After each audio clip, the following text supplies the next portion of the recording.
International equities have lagged U.S. equities for some time. What are your clients saying to you about including international in their portfolios? I do have clients asking me why we're holding international stocks in their portfolio. They see their 401k statements and their returns, and they notice that even over longer periods of time, international stocks have lagged U.S. equities. And what I tell them is they are an important part of a diversified portfolio where we are trying to access all areas of the world. Roughly 50% of the market value in world stock markets is located outside of the United States.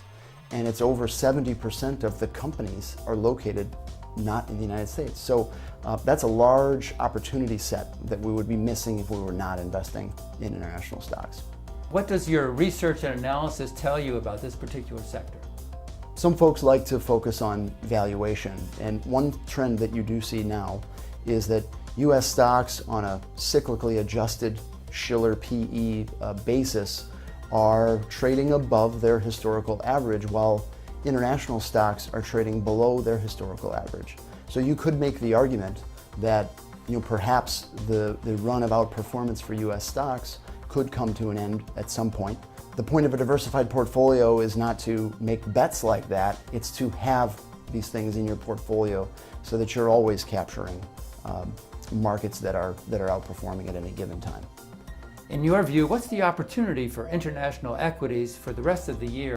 While I don't like to pin any specific outlook on a given asset class, I do think that given the relative valuations of U.S. and international stocks, you could make the case that international stocks could outperform going forward, and certainly foreign central banks are doing everything they can to ensure that growth occurs.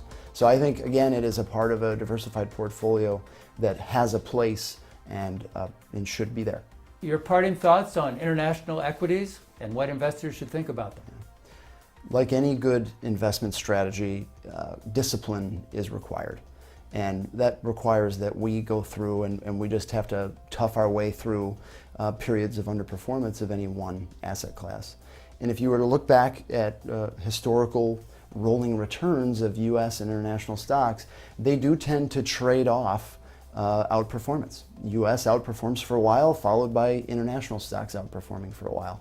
And so we do seem to be at one of those points where historically things have shifted. So it ebbs and flows. It's important to maintain discipline and stay the course.